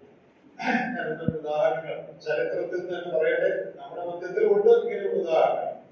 ഈ മാത്യു ഹെൻറി എന്ന് പറയുന്ന ഒരാളെ നിങ്ങൾ കേട്ടുകാളും പുസ്തകങ്ങളൊക്കെ വായിക്കുന്ന സഹോദരന്മാർക്ക് പരിചയമുള്ള ആളാണ്. വേറെ പുസ്തകത്തിന്റെ ഫുൾ കമന്ററി എഴുതിയിട്ടുള്ള ഒരാളാണ് മാത്യു ഹെൻറി. ഒരിക്കലും പഠിച്ചു പോകുമ്പോ കള്ളന്മാരുടെ കയ്യിലാക്കും. കള്ളന്മാരെ അദ്ദേഹത്തെ പിടിച്ച് ആക്രമിച്ച് തന്റെ കയ്യിലുണ്ടാകുന്നതല്ലേ എടുത്തുള്ളൂ. അപ്പോൾ അദ്ദേഹം താൻ ആത്മീയ ശക്തിയുള്ളതാണ്. 3 കാര്യത്തിന് വേണ്ടി ദൈവത്തിന് സ്തോത്രം ചെയ്തു. ഒന്നാമത് അദ്ദേഹം പറഞ്ഞു, ദൈവമേ, എന്റെ ഉള്ളത് എല്ലാവരും കൊണ്ടുപോയെങ്കിലും എന്റെ ജീവൻ എടുത്തില്ലല്ലോ, സ്തോത്രം. രണ്ടാമത് അദ്ദേഹം പറഞ്ഞു, എന്റെ കയ്യിലുള്ളത് മുഴുവൻ അവർ കൊണ്ടുപോയെന്നുള്ളത് ശരിയാണെങ്കിലും ഇന്ന് ആകെ കൂടെ എന്റെ കുറച്ചേ ഉള്ളായിരുന്നു. എന്റെ കയ്യിൽ കുറച്ചേ ഞാൻ എഴുതുള്ളായിരുന്നു. അപ്പൊ കുറച്ചേ കൊണ്ടുപോകാൻ പറ്റുള്ളൂ, സ്തോത്രം. മൂന്നാമത് അദ്ദേഹം പറഞ്ഞു, it was they who robbed me, not I who robbed them. അവര് എന്നെ മോഷ്ടിച്ചേ ഉള്ളൂ, ഞാൻ അവരെ മോഷ്ടിച്ചില്ലല്ലോ, സ്തോത്രം. കള്ളം വന്നപ്പോൾ പ്രതികരണമാണ്. എങ്ങനെ പ്രതികരിക്കാറുണ്ട്? ഈ ആത്മീയ പരിജ്ഞാനം ഇല്ലാതെങ്കിൽ എങ്ങനെ പ്രതികരിച്ചേനെ? കർത്താവ് ദൂതന്മാരാ തന്നെ കാവൽ ചെയ്യുന്നൊക്കെ പറഞ്ഞിട്ട് ഗബ്രിയേൽ മിഖായേലൊക്കെ അവിടെ പോയിരിക്കുകയാണ്. കള്ളം വന്നത് എന്റെ എല്ലാം പിടിച്ചു പറിച്ചോണ്ട് പോയി. പിന്നെ നീ എന്നെ വഴി സൂക്ഷിക്കുന്നു കാക്കുമെന്നൊക്കെ പറഞ്ഞിട്ട് ഞാൻ പ്രാർത്ഥിച്ചോണ്ടാ ഇറങ്ങിയത്, എനിക്ക് ഇങ്ങനെ പറ്റി. ദൂതന്മാരൊക്കെ എവിടെ എത്തിച്ചു അല്ലെ? അതായത് ആത്മീയ തരമുള്ള ആളാണെങ്കിൽ 3 കാര്യത്തിന് വേണ്ടി സ്തോത്രം ചെയ്യും. എന്റെ ജീവൻ എടുത്തില്ലല്ലോ, സ്തോത്രം. എന്റെ ആ കുറച്ചേ ഉള്ളായിരുന്നു, സ്തോത്രം. ഞാൻ അവരെ കണ്ടുപിടിച്ചില്ലല്ലോ, അവരെന്റെ മോഷിച്ചുള്ളല്ലോ, സ്തോത്രം. ഇതാണ് പ്രതികരണത്തിലെ വ്യത്യാസം. ഒരേ കാര്യമാണ്. അത് 2 പേർക്ക് വന്നാൽ 2 പേര് 2 രീതിയിലായിരിക്കും പ്രതികരിക്കുന്നു. എനിക്ക് വളരെ പറയാൻ ഇഷ്ടമുള്ള ഒരു കാര്യമുണ്ട്. എന്റെ പല പുസ്തകങ്ങളിൽ നിങ്ങൾ കേട്ട് കാണും. അമേരിക്കയിൽ ഫാനി ക്രോസ്കി എന്ന് പറയുന്ന ഒരു സ്ത്രീ ഉണ്ടായിരുന്നു. അവര് ജനിച്ചപ്പോൾ 2 കണ്ണുള്ളവളായിട്ടാണ് ജനിച്ചത്. സാധാരണ കുഞ്ഞാണ്. പക്ഷെ തന്റെ കണ്ണിൽ ഒരു ചെറിയ അസുഖം വന്നപ്പോ ഒരു ഡോക്ടറെ ട്രീറ്റ് ചെയ്ത് തന്റെ 2 കണ്ണും കൂട്ടി. ഈ ഡോക്ടറുടെ അനാസ്ഥ കൊണ്ട് 2 കണ്ണും നഷ്ടപ്പെട്ടു. കണ്ണോട് കൂടെ ജനിച്ചിട്ടില്ല, അതേയായിട്ട് ജനിച്ചാൽ. പക്ഷെ ഈ ഡോക്ടറെ കാരണം, ഡോക്ടറുടെ അശ്രദ്ധ കാരണം ഈ പെൺകുട്ടിന്റെ 2 കണ്ണിനെ കാഴ്ച. എന്തോ ഒരു കഷ്ടമാണ് ആലോചിച്ച് നോക്കി. ഒരു ഡോക്ടർ കാരണം ഒരു പെൺകൊച്ചിന്റെ 2 കണ്ണ് നഷ്ടപ്പെടുക എന്ന് പറയാം. ഇത് അങ്ങനെ സംഭവിച്ചു. ഇവര് ഈ പെൺകുട്ടി വളർന്നു വന്നപ്പോ ഇവരുടെ അമ്മ അനേക ആത്മീയ കാര്യങ്ങൾ അവരോട് പറഞ്ഞു കൊടുത്തു. ഞാൻ അത് ചുരുക്കി പറയട്ടെ, അതെല്ലാം ഉണ്ടായ സംഭവമാണ്. ഇവർ ആത്മീയമായിട്ട് വളരെ ബലപ്പെട്ടു. അകത്തെ മനുഷ്യൻ വളരെ ബലപ്പെട്ടു. അതുകൊണ്ട് 7000ഓളം പാട്ടുകൾ ഇവർ എഴുതാനായിട്ട് ദൈവം അവരെ സഹായിച്ചു. 7000 സോങ്സ്. നമ്മുടെ പാഠപുസ്തകത്തിലുള്ള ഇംഗ്ലീഷ് പാഠപുസ്തകം ഉണ്ടെങ്കിൽ അതിലുള്ള അനേക പാട്ടുകളും ഈ ഫാനി ക്രോസ്കി എഴുതിയതാണ്. അതിന്റെ മലയാളം നമ്മുടെ മലയാള പുസ്തകത്തിലുണ്ട്. ഇനി ആ മലയാള ആശയമുള്ള പാട്ടുകളും ധാരാളം മലയാളത്തിലുണ്ട്. നമ്മൾ എപ്പോഴും പാടുന്ന ഒട്ടുമിക്കവാറും പാട്ടുകളും ഈ സ്ത്രീ എഴുതിയത്. ഇവർക്ക് എങ്ങനെ ഇത് എഴുതാൻ പറ്റും? വേറൊരാളുടെ അനാസ്ഥ കൊണ്ട് രണ്ട് കണ്ണും പൊട്ടിപ്പോയ ഒരു പെൺകുട്ടി, അവര് വളർന്നു വന്നപ്പോൾ അവർക്ക് ലഭിച്ച ആത്മീക ബലത്തിൽ നിന്ന് അവരുടെ ആത്മീക ഉൾക്കാഴ്ച എഴുതിയ പാട്ടുകളാണ് നമ്മളിൽ പാടുന്ന അനേക പാട്ടുകൾ. അവരുടെ പാട്ടുകൾ ചിലത് പറയാം, പരിചയം അറിയാവുന്ന പാട്ടുകളായിരിക്കും മിക്കവാറും. ഇംഗ്ലീഷിലാണ് എഴുതിയത്, മലയാളം പലതുണ്ട് നമ്മുടെ പുസ്തകത്തിലുണ്ട്. ഇംഗ്ലീഷിലെ അനേക പാട്ടുകൾ നമുക്ക് വളരെ പരിചയമുള്ള Praising, praising Jesus our blessed Redeemer. Amen. Praise the Lord, let the earth hear His voice. Amen. All the way my Savior leads me, what have I to ask beside? Amen. ഏറ്റവും പ്രസിദ്ധമായ പാട്ട് Blessed assurance, Jesus is mine, യേശുവിൻ സ്വന്തം, hallelujah. ഈ പാട്ടുകളെല്ലാം വേറെ ഒത്തിരി പാടും, ഇതെല്ലാം ഇവർ എഴുതിയില്ല. ഈ ബ്ലെസ്സഡ് അഷ്വറൻസ് എന്നുള്ള ആ പാട്ടില് അതിന്റെ വരികൾ നിങ്ങൾ ചിന്തിച്ചു നോക്കണം. എന്താ പറഞ്ഞിരിക്കുന്നത് അറിയാം? ആ പാട്ട് പറഞ്ഞിരിക്കുകയാണ്, watching and waiting looking about. ഞാൻ കർത്താവിന്റെ വരവിനെ മുകളിലേക്ക് നോക്കി കാത്തിരിക്കുക. കണ്ണില്ല, അതോർത്തോ, കണ്ണില്ലാതെ ഇവര് പറയാണ് ഐ എം ലുക്കിംഗ് അബൌട്ട്. ഞാൻ മുകളിലോട്ട് നോക്കിയിരിക്കുക. നമുക്ക് കണ്ണുണ്ട്, പക്ഷെ നോട്ടം മുഴുവൻ ഭൂമിയിലോട്ട്, അല്ലേ? ഇവർക്ക് കണ്ണില്ല. ഇവര് പറയുന്നത് ഞാൻ മുകളിലോട്ട് നോക്കിയിരിക്കുകയാണ്. പിന്നെ വേറൊരു സ്റ്റാൻസയിൽ, ആ പ്രസന്റേഷൻസ് തമ്മിൽ വേറൊരു സ്റ്റാൻസയിൽ, visions of rapture burst on my sight. യേശുക്രിസ്തുവിന്റെ പുനരാഗമന സഭയുടെ ഉത്പ്രാപണത്തിന്റെ ദർശനം ഞാൻ കാണുന്നു. കണ്ണില്ല, പക്ഷെ എന്താ കാണുന്നത്? യേശുക്രിസ്തു വന്ന് സഭയെ ചേർക്കുന്ന മഹത്തരമായ ദർശനം ഞാൻ കാണുന്നു. ആ പാട്ടിന്റെ കോറസ് പറയുന്നത്, This is my story, this is my song, praising my Savior all the day long. അവരെന്താ പാട്ട് പറയുന്നത്? എന്റെ പാട്ട് ഇതാണ്, എന്റെ സ്റ്റോറി ഇതാണ്, കഥ ഇതാണ്. എന്റെ രക്ഷകരെ ദിവസം മുഴുവൻ ഞാൻ സ്തുതിച്ചുകൊണ്ടിരിക്കുകയാണ്. അവരെങ്ങനെയായിരുന്നു പറയേണ്ടത്? Cursing my doctor all the day long എന്നായിരുന്നു പാടേണ്ടത്, അല്ലേ? ദിവസം മുഴുവൻ ഈ ഡോക്ടറെ പ്രായിക്കൊണ്ട് ജീവിക്കേണ്ടതാണ്. എന്നാൽ അതിന് പകരം പറയുന്നത്, I am praising my Savior all the day long. ദിവസം മുഴുവൻ കർത്താവിനെ സ്തുതിച്ചുകൊണ്ടിരിക്കുക. ഇതെങ്ങനെ പറ്റി? എങ്ങനെ ദിവസം മുഴുവൻ കർത്താവിനെ സ്തുതിക്കാൻ പറ്റുന്ന ഈ സ്ത്രീക്ക് ഒറ്റ ഉത്തരവേ ഉള്ളൂ, അകത്തെ മനുഷ്യൻ ശക്തിയോട് ബന്ധപ്പെട്ടു. ഞാനത് ഉദാഹരണത്തിന് പറഞ്ഞാൽ, നമ്മുടെ അകത്തെ മനുഷ്യൻ ശക്തിയോടെ ബലപ്പെട്ടിരുന്നാൽ ഏത് ആനുകൂല്യങ്ങളിലും ദൈവത്തെ മഹത്വപ്പെടുത്തി സ്തുതിച്ച് സന്തോഷമായി ജീവിക്കുവാൻ നമുക്ക് സാധിക്കും. നമ്മുടെ രാജ്യത്തിന്റെ ഇപ്പോഴത്തെ പരിസ്ഥിതികൾക്ക് അറിയാം. കഴിഞ്ഞ ദിവസം ഇവിടെ പ്രാർത്ഥനയെ കുറിച്ച് ചിന്തിക്കാൻ കൂടിയിരുന്നു, ഞാൻ കേട്ടു. വളരെ നല്ല കാര്യമാണ്. വളരെ വൈഷമ്യകരമായ പ്രയാസകരമായ നാളുകൾ ഇനി നമുക്ക് ഉണ്ടായിട്ട് വരാം. വരാതിരിക്കട്ടെ, വരാം. അങ്ങനെ വന്നാലും നമ്മളൊക്കെ ആത്മീയമായി ബലമുള്ളവരാണെങ്കിൽ ഏത് പരിസ്ഥിതിയിലും നമ്മൾ നിൽക്കും. അകത്തെ മനുഷ്യൻ ബലപ്പെട്ടല്ല നിൽക്കുന്നെങ്കിൽ എതിർപ്പും പീഡയും പ്രയാസവും വരുമ്പോ നമ്മൾ തോറ്റ് തുന്നം പാടി നിരാശപ്പെട്ടിരിക്കും. ഇത് നമ്മളാ തീരുമാനിക്കട്ടെ, അകത്തെ മനുഷ്യൻ ബലപ്പെടുമ്പോ വേണ്ടയോ? ചോദ്യം പേപ്പർ എളുപ്പമാകാനല്ല പ്രാർത്ഥിക്കേണ്ടത്, നന്നായിട്ട് പഠിച്ച് പരീക്ഷ പാസ്സാകാനാ പ്രാർത്ഥിക്കണം, അല്ലെ? നമ്മുടെ പ്രാർത്ഥന മുഴുവൻ കർത്താവേ ഈസി ക്വസ്റ്റ്യൻ പേപ്പർ കിട്ടുന്നില്ല, അല്ലെ? പരിശോധനകൾ പ്രയാസങ്ങളില് പുറത്തിരിക്കണേ, ബുദ്ധിമുട്ടൊന്നും ഉണ്ടാകല്ലേ, അതാണ് നമ്മുടെ പ്രാർത്ഥന. അത് നടക്കണമെന്നില്ല. ക്വസ്റ്റ്യൻ പേപ്പർ കൂടുതൽ ടഫ് ആകാനാണ് സാധ്യത. നമ്മുടെ രാജ്യത്തെ നില കൂടുതൽ പ്രയാസകരമാകാനാണ് സാധ്യത. അപ്പൊ അതിനുള്ള പരിഹാരം എന്താ? അതിനുള്ള പരിഹാരം ഞാൻ കൂടുതൽ ബലപ്പെടുക. ഏത് ക്വസ്റ്റ്യൻ പേപ്പർ കിട്ടിയാലും തോൽക്കാതെ ജയിക്കാൻ നന്നായിട്ട് പഠിക്കാൻ എന്നെ സഹായിക്കണം. അതായിരിക്കും നമ്മുടെ പ്രാർത്ഥന. പൗലോസ്ലേഖനം 1-ാം അധ്യായത്തിലേക്ക് ഒരു നിമിഷം വരിക. പൗലോസ്ലേഖനം 1-ാം അധ്യായം പൗലോസിന്റെ വേറൊരു പ്രാർത്ഥനയാണ്. പൗലോസിന്റെ പ്രാർത്ഥനകളെ കുറിച്ച് നേരത്തെ പറഞ്ഞല്ലോ. അപ്പോ ഇനി മുഖവരിയൊന്നും വേണ്ട. കൊലോസ്യർ 1-ൽ പൗലോസ് കഴിക്കുന്ന ഒരു പ്രാർത്ഥന. ആ പ്രാർത്ഥനയിൽ പൗലോസ് പല കാര്യങ്ങൾ പ്രാർത്ഥിക്കുന്നുണ്ട്. അതിൽ ഒരു കാര്യം മാത്രം ഞാൻ എടുത്ത് കാണിക്കാം. 11-ാം വാക്യം. സകല സഹിഷ്ണുതയ്ക്കും ദീർഘക്ഷമയ്ക്കുമായി അവന്റെ മഹത്വത്തിന്റെ വല്ലഭത്വത്തിനൊത്തവണ്ണം പൂർണ്ണ ശക്തിയോടെ ബലപ്പെടണമെന്ന് പ്രാർത്ഥിക്കുന്നു. ഒന്ന് ശ്രദ്ധിക്കണേ. എഫേസ്യർ 3-ലെ അതേ റിക്വസ്റ്റ് ആണ് ഇവിടെ. എഫേസ്യർ 3-ൽ എന്താ റിക്വസ്റ്റ്?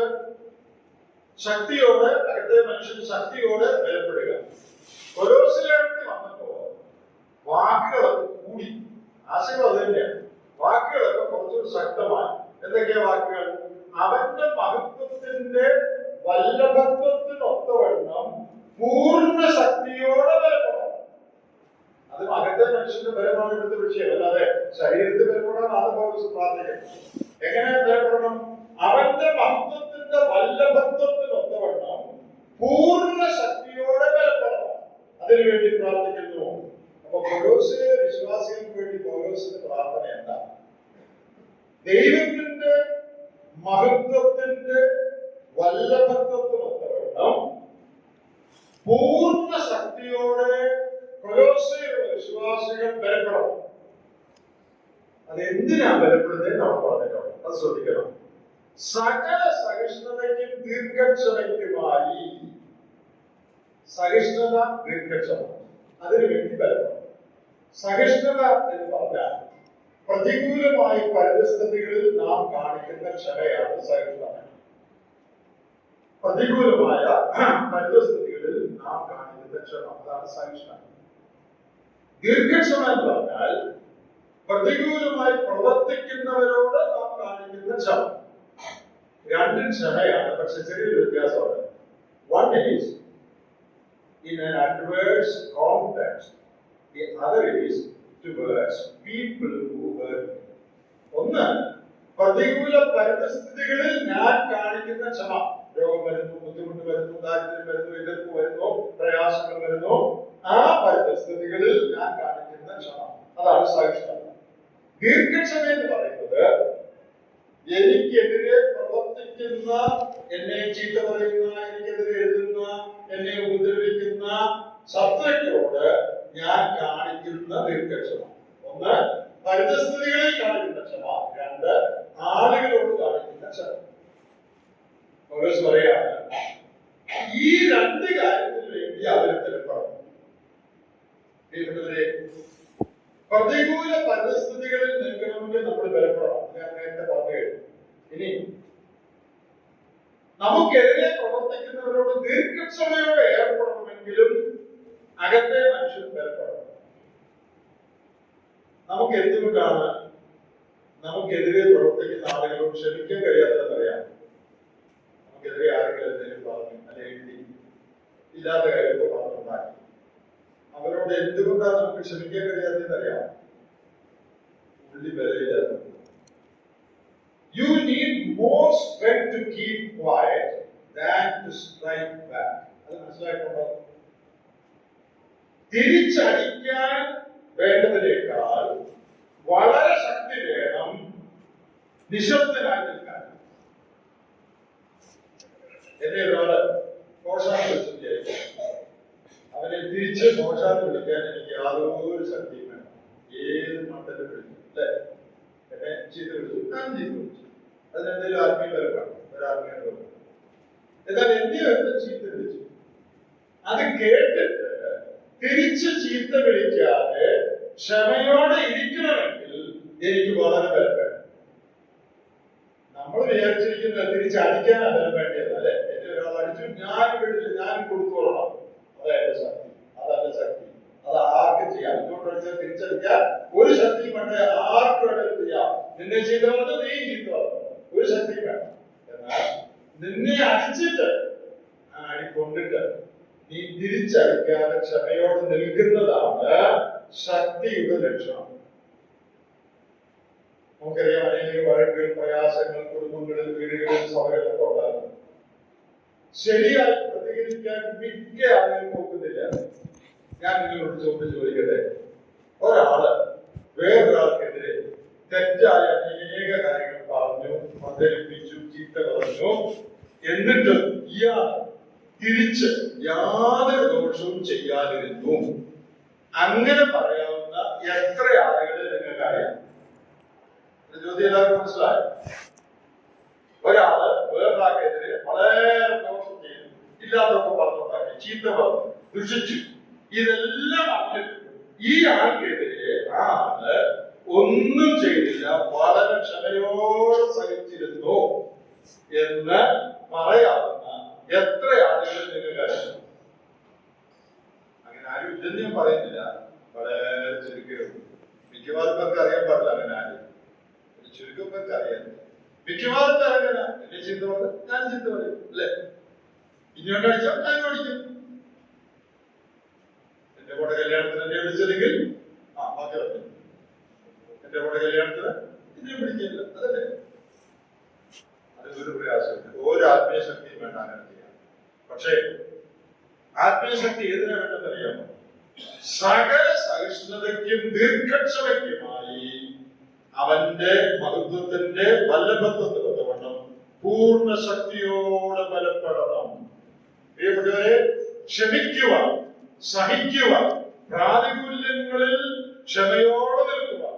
എനിക്കെതിരെ ആളുകൾ ഓരോന്ന് പറയുകയും ചെയ്യുകയും ചെയ്യുമ്പോൾ ശത്രുതാ മനോഭാവമില്ലാതെ അവരെ സ്നേഹിക്കുവാൻ, ക്ഷമിക്കുവാൻ എനിക്ക് വളരെ ആത്മീയ ബലം വേണം. ആ ബലം പൈവച്ചുകൂടി നിൽക്കുകയില്ല, ആ ബലം പ്രസംഗം തന്നുകൊണ്ടിരിക്കുകയില്ല. ആ ബലം അകത്തെ മനുഷ്യനിൽ ശക്തിപ്പെട്ടാൽ മാത്രമേ ലഭിക്കൂ. ജീവിതത്തിന്റെ അനേക പരിതസ്ഥിതികളിൽ നമുക്ക് ഈ ബലത്തിന്റെ ആവശ്യമാണ്. വേറെ ചില ഭാഗങ്ങൾ ഞാൻ വിശദീകരണം കൂടാതെ പറയാം, നമുക്ക് എല്ലാം പറയാനുള്ള സമയമില്ല. നിങ്ങൾ തന്നെ ഒന്ന് ശ്രദ്ധിച്ചാൽ ബലപ്പെടുന്ന കാര്യം പൗലോസ് പറഞ്ഞിരിക്കുന്നത് വേറെ ചില വാക്യങ്ങളൊന്ന് കാണിച്ചു മാത്രം പോകാം. എഫേസ്യ ലേഖനം 6-ാം അധ്യായം അതിന്റെ 10-ാം വാക്യം, കർത്താവിൽ അവന്റെ അമിത ബലത്തിലും ശക്തിപ്പെടുന്നു. അതിന്റെ കോൺടെക്സ്റ്റ് നോക്കുക, പിശാചിന്റെ തന്ത്രങ്ങളോട് എതിർത്ത് നിൽപ്പാൻ. അപ്പൊ നമുക്ക് ശക്തി വേണം, ബലം വേണം. എന്തിനാ? പിശാചിന്റെ തന്ത്രങ്ങളോട് എതിർത്ത് നിൽക്കാൻ നമുക്ക് ആത്മീയമായ ശക്തി വേണം. ഇനി വിശദീകരണം കൂടാതെ ഞാൻ പറഞ്ഞു പോവുക. ഫിലിപ്പി ലേഖനം 4-ാം അധ്യായം 13-ാമത്തെ വാക്യം, എന്നെ ശക്തനാക്കുന്നവർ മുഖാന്തരം ഞാൻ സകലത്തിനും മതിയാകുന്നു. ഇവിടുത്തെ കോൺടെക്സ്റ്റ് എന്താ? പൗലോസിന് ഫിലിപ്പിയിലെ ഒരു സാമ്പത്തിക കൂട്ടായ്മ അയച്ചു, അതിന് നന്ദി പറഞ്ഞു എഴുത്താണ് ഫിലിപ്പിലെ. അവിടെ പറയാണ്, എനിക്ക് ഉള്ള അവസ്ഥയിൽ തൃപ്തിയോടിരിക്കാൻ ഞാൻ പഠിച്ചിട്ടുണ്ട്. താഴ്ചയിലിരിക്കാനും സമൃദ്ധിയിലിരിക്കാനും എനിക്കറിയാം. തൃപ്തനായിരിക്കാനും വിശന്നിരിക്കാനും അറിയാം. സമൃദ്ധിയിലിരിക്കാനും ബുദ്ധിമുട്ട് അനുഭവിക്കാനും അറിയാം. എന്നിട്ട് പറയാണ്, എന്നെ ശക്തനാക്കുന്ന മുഖാന്തരം ഞാൻ സകലത്തിന് മതിയാകുന്നു. എന്താ അതിന്റെ അർത്ഥം? എനിക്ക് ആത്മീയ ബലം ദൈവം തരുന്നുണ്ട്, അല്ലെങ്കിൽ എനിക്ക് ആത്മീയ ശക്തി ഉള്ളതുകൊണ്ട് സമൃദ്ധിയിൽ ദാരിദ്ര്യത്തിലും ഒരുപോലെ സന്തോഷമായിട്ടിരിക്കാൻ എനിക്ക് സാധിക്കുന്നു. നമ്മുടെ ജീവിതത്തിൽ കാശുള്ളപ്പോഴും ഇല്ലാത്തപ്പോഴും സന്തോഷമായിട്ടിരിക്കാൻ സാധിക്കണമെങ്കിൽ എന്ത് വേണം? എനിക്ക് ആത്മീയമായ ബലം വേണം. എന്നെ ശക്തനാക്കുന്നവൻ മുഖാന്തരം ഞാൻ സകലത്തിനും മതിയാകും. എനിക്ക് ആത്മീയ ബലമുണ്ടെങ്കിൽ കാശുള്ളപ്പോഴും സ്തോത്രം, കാശില്ലാത്തപ്പോഴും സ്തോത്രം. ഞാൻ സമൃദ്ധിയിലിരിക്കുമ്പോഴും സന്തോഷം, ഒന്നുമില്ലാതെ ഇരിക്കുമ്പോഴും സന്തോഷം. ഇത് എപ്പോഴും കിട്ടുള്ളൂ അറിയാമോ? എനിക്ക് ആത്മീയ ബലമുണ്ടെങ്കിൽ ഏത് പരിസ്ഥിതിയിൽ ഞാൻ സന്തോഷമുള്ളവനായിട്ടിരിക്കും. 2 Corinthians 12-ാം അധ്യായത്തിൽ പൗലോസിന്റെ ജീവിതത്തിൽ ഒരു വലിയ ജലത്തിൽ ശൂലം ഉണ്ടായി. അത് നീങ്ങാനായിട്ട് പ്രാർത്ഥിച്ചു. അത് ദൈവം നീക്കിയില്ല. പക്ഷേ അവിടെ ദൈവം ഒരു കാര്യം പറഞ്ഞു, എന്റെ കൃപ, 2 Corinthians 12 എല്ലാവർക്കും അറിയാവുന്ന ഭാഗമാണ്, എന്റെ കൃപ നിനക്കും മതി. അടുത്ത ഭാഗം, എന്റെ ശക്തി ബലഹീനതയിൽ തികഞ്ഞു വരുന്നു. അപ്പോ ജീവിതത്തിലെ വലിയ വേദനകളിൽ, വിശദീകരിക്കാൻ കഴിയാത്ത പോരാട്ടങ്ങളിൽ നിലനിൽക്കാനായിട്ട് എന്റെ ശക്തി, ദൈവത്തിന്റെ ശക്തി ഉള്ളിലുണ്ടെങ്കിൽ, ആത്മീക ബലമുണ്ടെങ്കിൽ നമുക്ക് സാധിക്കും. ഒരു ഭാഗത്ത് രണ്ട് ഭാഗത്ത് തിമോഥെയോസിന്റെ ലേഖനം 2 തിമോഥെയോസ് 2-ാം അധ്യായം അതിന്റെ 1-ാം വാക്യം. എന്റെ മകനെ, ക്രിസ്തുയേശുവിന്റെ കൃപയാൽ ശക്തിപ്പെടുക. അവിടുത്തെ കോൺടാക്ട് എന്താന്ന് നോക്കിയേ.